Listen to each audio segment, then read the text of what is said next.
Hello, my name is Zoe, otherwise known as Book Bunny 22. This is my first time ever doing a booktube type of video or any type of vlog actually, and I'm new to the community and I'm happy to be here. Today I'm going to do a bit of a bookshelf tour. I've chosen several books off my bookcase that I want to talk about for a few seconds, and I hope you like it. First, I'm going to start off with Graceling by Christian Cashore. If you can see it, I think it's a very beautiful cover. It's about a girl named Katsa, and she is a Graceling, a rare people in her kingdom who have two different color eyes. She has one blue and one green, and because of this, she has a special talent. Her talent is killing people with her bare hands. And people always fear these people, especially, when you kill people with your bare hands. And so she is feared by people, and she is forced to work as the king's thug because he is her uncle. And she meets the guy, and his name is Prince Poe, and his grace is fighting. And they become fast friends, her first friend, and I thought it was a beautifully amazing book. So it's not a series, it's actually a two companion novels, which I generally don't like, so I haven't gotten around to those yet, but I am gonna read it. So pick this up if you get the chance. Next I'd like to show you White Cat by Holly Black. One of my favorite authors, Cassandra Clare, who I'm going to talk about as well, wrote a review saying that this book is dangerously, darkly gorgeous fantasy, which made me want to read it because I love everything by her. And it's about a guy, and his name is Cassell, and he comes from a family of curse workers. And these are people who have the power to change your dreams or emotions just by a touch of their hands, so they have to wear gloves. And he's like the straight kid in the cricket family. He doesn't have any powers, except for the fact that he killed his best friend, Lila. And so it's a very interesting book about his like struggles and whatever. And he is the one person that's going to be able to out-con the con men. And it's a very interesting book. It's really easy to get through. It's like a little over 300 pages, but it's super fast read, and I loved it. I actually just picked up the second one called Red Glove today, so I'm going to continue that. This is one of my favorite books ever. City of Bones by Cassandra Clare, whom I just mentioned. And I picked up this book because I thought the cover was beautiful, and the book itself was as well. It's about a girl named Clary Frey, and she heads out to the Pandemonium Club with her best friend Simon. And while she's there, she witnesses a murder. No one else sees it. No one. And it's sort of about how she gets immersed in the world of the Shadowhunters. You might have heard of it. The movie comes out August 21st. If you haven't read the book, I highly, highly suggest it. It's amazing, and I'm super excited for the movie. Next, I'd like to show you Lost Hero by Rick Riordan. You've probably read his Percy Jackson books. If you haven't, pick those up. If you read the Percy Jackson books, but you haven't gotten around to Lost Hero, then definitely pick this up. I know a lot of people who said, I don't really want to read it because there's no Percy. But Percy comes back, okay? And I can't say much because it's the second series by him in this, genre, so if I told you about it, it'd be spoilery. So just pick it up, okay? It's amazing if you like mythology mixed with the real world.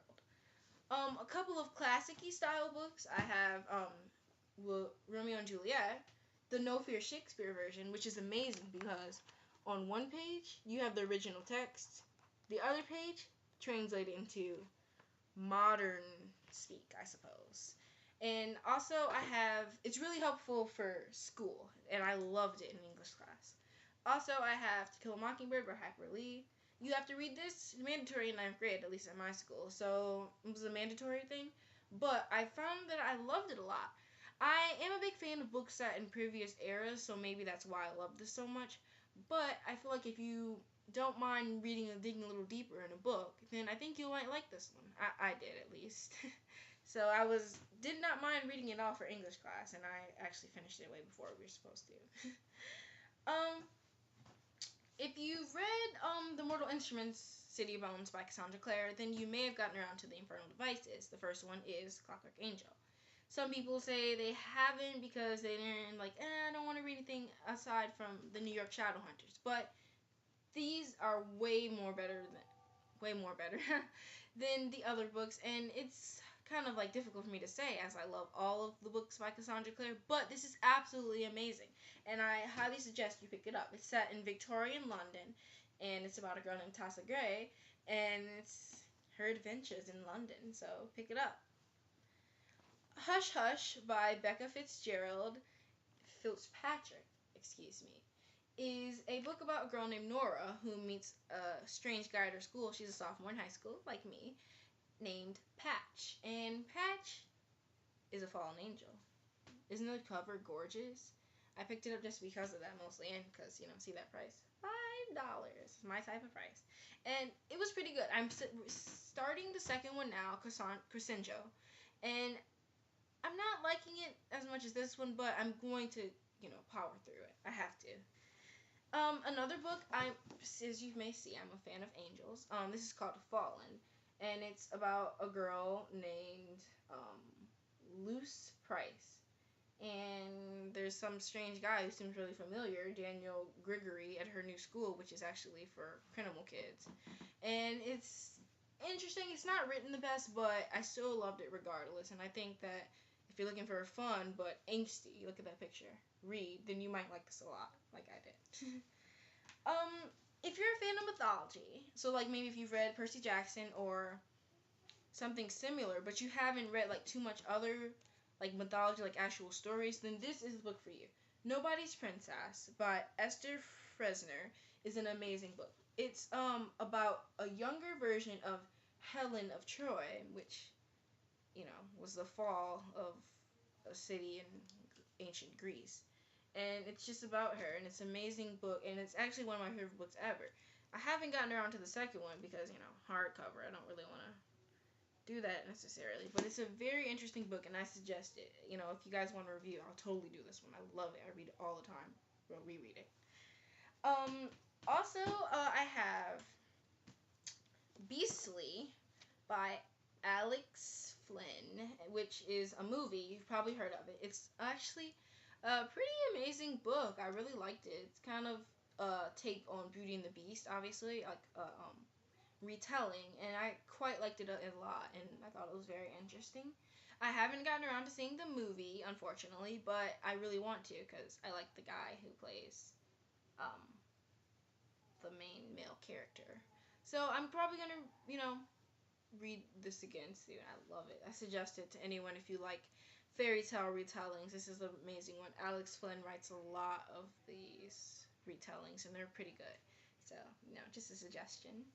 Also, I finished this a couple days ago. It's actually, I think if the second one is good, this will be on one of my favorite book lists. This is Daughter of Smoke and Bone by Laini Taylor.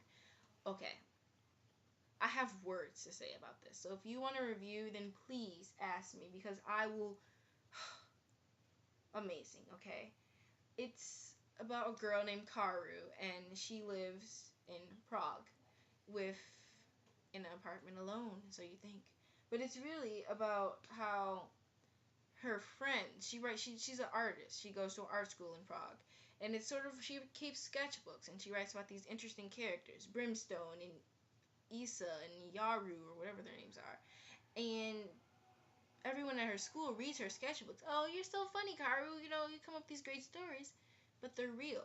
The stories to her are real because she knows these people. They're her friends, and she writes about them. And it's kind of difficult to describe, but the book is amazing.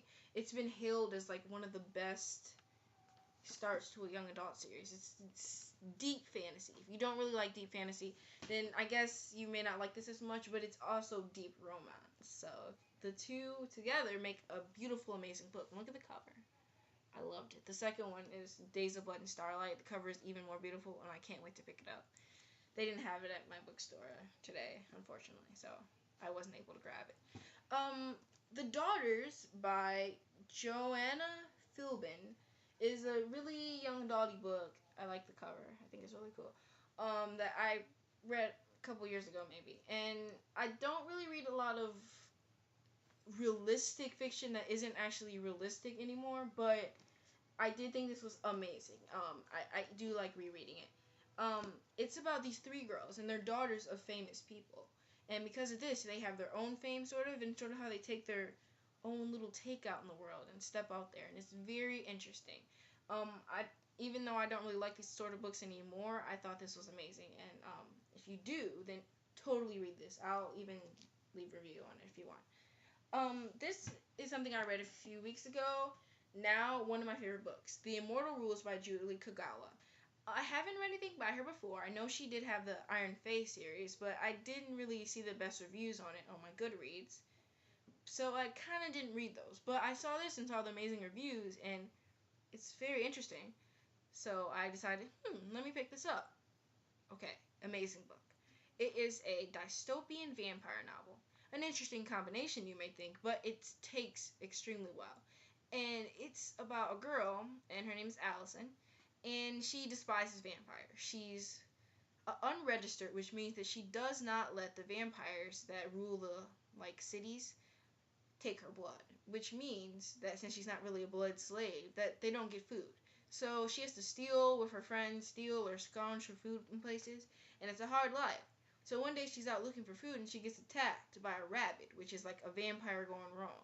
And she's close to death, this close to death, when a vampire comes and he says, "Today you're gonna die regardless. Do you want to die and come back as a vampire, or do you just want to die?" And, we have that survival instinct, so she chooses to live as a vampire, the one thing that she despises. And it's about her sort of struggle with her vampirism, and it's an amazing book. I really love this book. I wish I had picked it up sooner because I loved it. I can't wait for the next one's already out. It's called The Eternity Cure, but it's a hardcover, so I'm gonna, wait a little longer. So I haven't read that yet. These books are by one of my favorite authors, John Green. The Fault in Our Stars and Looking for Alaska. Looking for Alaska is the first book that he wrote, and you see it has a big shiny Pulitzer sort of Prince or something award on the front, shiny. And I picked it up at one of my favorite small town bookstores after, they pushed me. And I'm so glad that this book is amazing. And Looking for Alaska is, I'll read some of the back. It's about, I'll summarize it. It's about a guy named Miles, and he goes by Pudge. It's supposed to be ironic. He's really skinny. And it's like about how he has a boring life, and he is obsessed with finding the famous last words of different famous people. And he craves the great perhaps, which is Francis Rabelais, a poet's last word. And he goes to an interesting boarding school called Culver Creek that his dad went to. And he meets some interesting people there, and especially the girl who lives down the hall, Alaska Young. And she's amazing. I'll read the words: gorgeous, clever, funny, sexy, self-destructive, screwed up, and utterly fascinating, Alaska Young. And she's kind of an interesting person, crazy a little. And it sort of deals with all the, issues I guess some teens may go through. So it's a very interesting book, and it's written so deeply that it's not necessarily a sad book, even though I felt like crying because it was over at the very end. John Green is amazing, and this is another book by him, The Fault in Our Stars, which actually made me cry, like bloody tears. And The Fault in Our Stars is about a girl named Hazel Grace. She's been terminal, she has cancer, for her entire life, and she never thought she would really live very long because she has, cancer. And her mother forces her to go to a cancer kid thing in the literal heart of Jesus. And she's like, no, I don't really want to. I'd rather watch America's Next Top Model. Hey, I'd rather too. But, so she's forced to go, and there she meets this guy, and his name is Augustus Waters. And he's funny and just an amazing seeming guy. And he used to have cancer, but he had to get his leg amputated. And they become fast friends and fast, boyfriend and girlfriend. And this book made me cry, and it was really upsetting to me. But it's still one of the most beautiful books I've ever read, and I think that I would like to recommend this to everyone unless you hate sad things. If you hate sad things, then maybe this isn't your book, but I still highly suggest it because, it's an amazing read. So thank you for watching my bookshelf tour, I appreciate it, and if you're interested in me doing a review of any of these books or leaving me a suggestion for a book to read, then please do so in the comments or whatever. Because I love, suggestions, and I would love to do a review on these. All I have to do is refresh myself, and I'll have one up as soon as possible. So, I love to. And also, I have a Goodreads. You can find me on there at I guess Goodreads slash, I think it's either Zoe, but you can also look up Book Bunny 22 on there as well. You should find me there. I have an Instagram where I fangirl about books and take pictures of them and stuff, and it's Instagram at Clockwork Queen. I'll write that in the description. And I also have a Twitter, and the handle is the same as my YouTube name, BookBunny22. So definitely follow me and tweet me and whatever, and I'll follow you right back. Um, so thank you so much for watching. If you thought this was an interesting video, then please subscribe. I'd love to see it because that will motivate me to do more. And remember, if you want me to do a review, I would love to because, it's fun. So thank you so much for watching. Bye!